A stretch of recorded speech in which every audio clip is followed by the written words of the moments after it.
budget when they're active employees, but they're in the general employee line item when they're retired.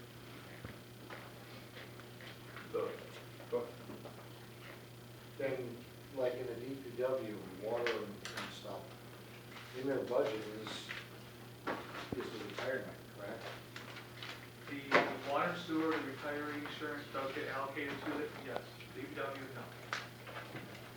Like I said, the general fund employees, all the general fund retiree benefits are in the employee fringe benefit department. Those expenses have not been allocated to each department. The, number 43, there's a raise in there. If that person retires, does that mean they're only gonna get continue like every bi-weekly check? Pretty much that they wouldn't get that sum prior to them retiring, correct? That is correct. Okay. So they would just see the amount that they got paid before they retired. Although, It changes their hourly rate, so the hourly rate increases for the 40 hours they're paid each week. Right. So will they see if they happen to retire, obviously before the year finishes in their contract, no, they wouldn't see the full amount. Full amount, okay.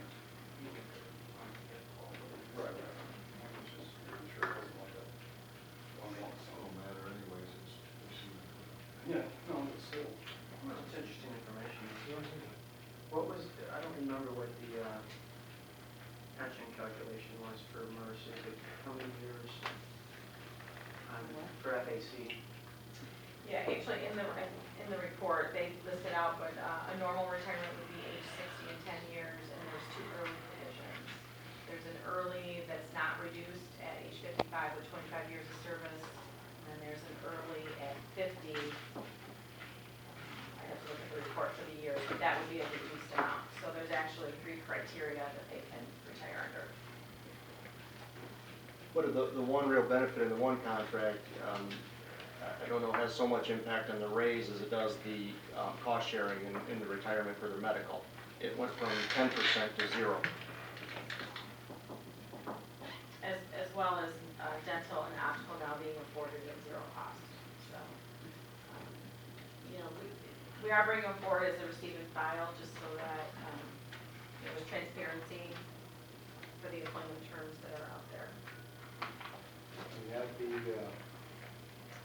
in retirement, can that be, seeing that they're doing that in retirement, going from 10% to 0, that comes out of the general, can't they be Yes. charged back to their budget? We can charge it back to the budget, I mean, that's not a problem.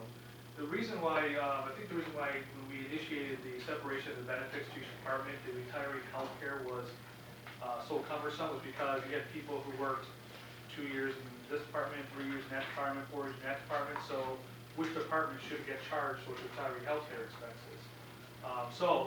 But saying that, the court people are the court people. They're easy to distinguish. So we can absolutely do that.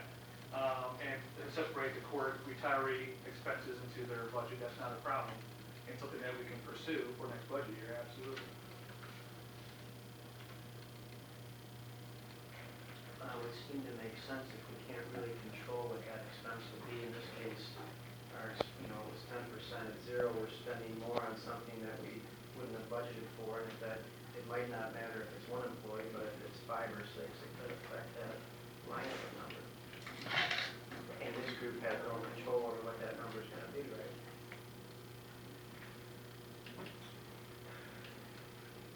Well, the only control you have really is through the budget. Well, not really.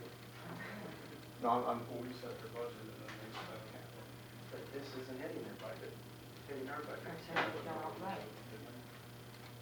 We still don't control it, is what I'm saying. Yeah, no. I mean, it is what it is. If they retire out of that contract, that says they get X. Yeah, but this is a new contract and there's 4 months. That's the issue that I'm having. So, You say it expires in 4 months. no, she's retiring in 4 months. The projected So why not retirement. extend- I don't want to second guess their department, I know. I don't like this. Yeah, I'll be really honest. I mean, strategically, it's very difficult when we sit down with every union group, every employee, and we talk about cost sharing and the fact that we need the employees to help share in pulling the city of Taylor forward. And then you have this that happens, it definitely, I can't tell you that I'm real happy about it. Great employee, done a fantastic job, and it has nothing to do with that. It just seems like it could have been handled differently, that's all. Absolutely. Should come out of their budget, huh?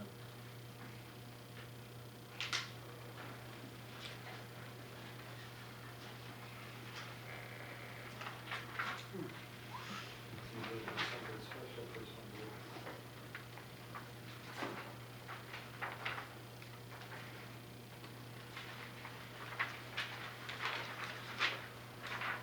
Item 47 is the payroll for the month of August. 48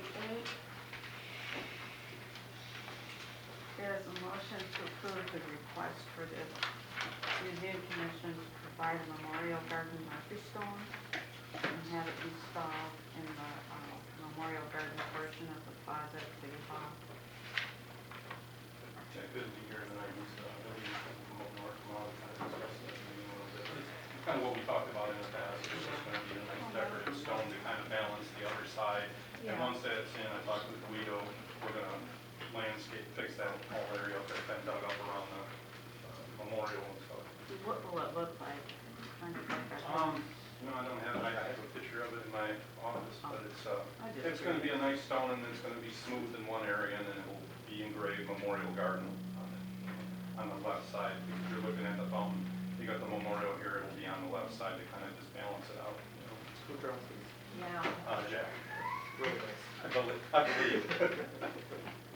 But it's pretty good, actually. Yeah.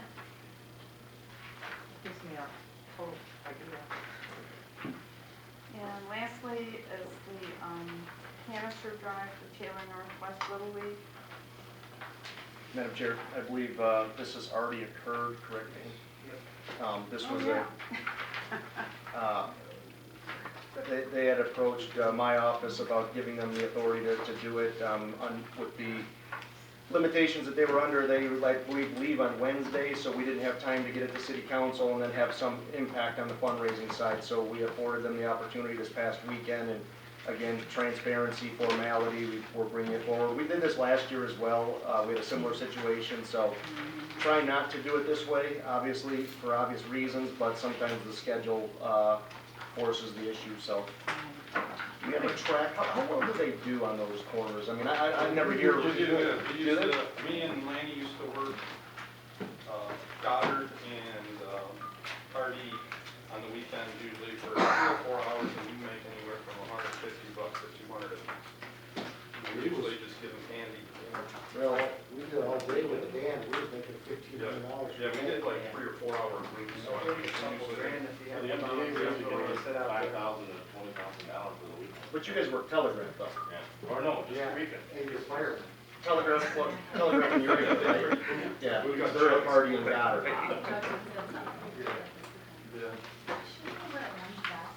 You know what, I made a phone call to somebody and that was changed, yes. Yeah, yeah.